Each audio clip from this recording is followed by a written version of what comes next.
Bonjour les amis. Les réseaux sociaux, c'est magnifique. Ça nous permet d'être en contact les uns avec les autres. C'est très bien. Mais les réseaux sociaux, ça peut aussi être un couteau à double tranchant. Couteau à double tranchant lorsque nous en faisons un usage abusif. Quand est-ce que nous en faisons un usage abusif? C'est lorsque tout le monde pense qu'il peut devenir journaliste. Vous avez un ordinateur, vous avez un téléphone, voilà, vous vous mettez derrière et vous commencez à poster des vidéos. Mais les vidéos que vous postez, il faut savoir les construire. C'est quoi votre sujet? Quelle est la thèse que vous voulez défendre? Quelle est la méthodologie de travail? Est-ce que vous enquêtez ou est-ce que c'est votre point de vue à vous tout seul? Et puis vous arrivez à quelle conclusion et vous présentez vos éléments? Mais ce n'est pas ça ce que nous voyons. Ce que nous voyons parfois, c'est des gens qui vont sur Internet, ils prennent les vidéos des autres, alors ils vont les commenter. Mais quand vous voulez les commenter là, sachez que vous interprétez. Or, toute interprétation est subjective. Soyez un peu humble quand vous commentez les documents des autres. Ne leur faites pas dire ce qu'ils n'ont pas dit. Je vais illustrer mon propos aujourd'hui en vous montrant un exemple.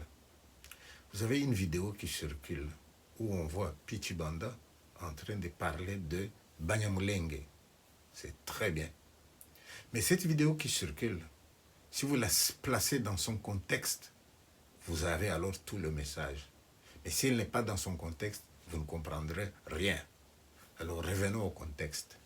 Le contexte est que, au moment où nous parlons ici, au Congo, il y a un malaise dans le milieu Tutsi. Vous voulez la preuve? Eh bien, suivez cette petite vidéo. Banyarwanda du Rwanda et nous, nos aînés ont réfléchi qu'il faut faire le distinguo, la distinction.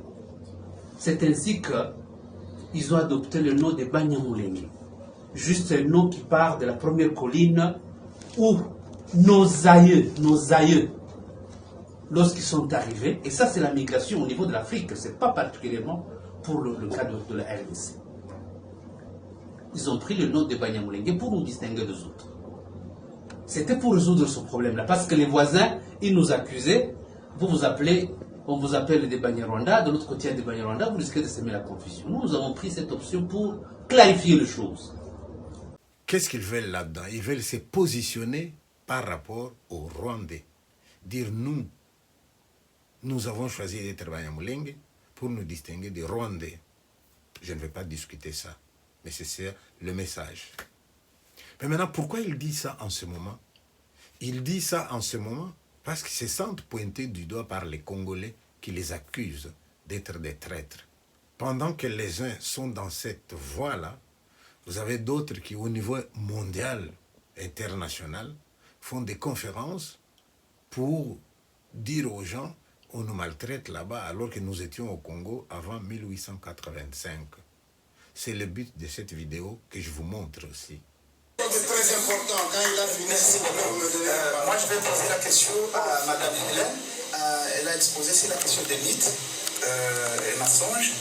Moi, je vais surtout qu'elle nous dise comment on peut sortir dans cette forme de mythologie où il y a une forme de fantasme. On l'attend souvent dans la sphère politico-intellectuelle.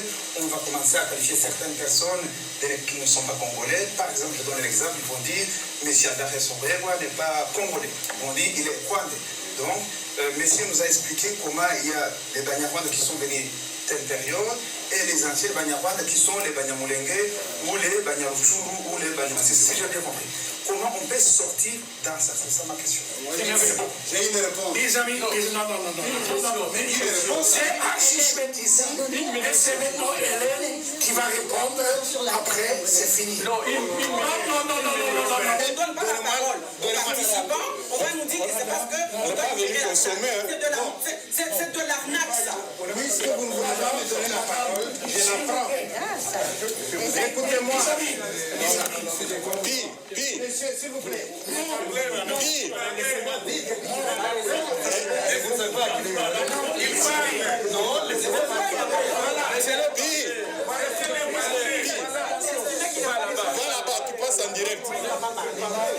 À mes frères Tutsi qui sont dans la salle, je vous aime beaucoup. Nous devons aller de l'avant.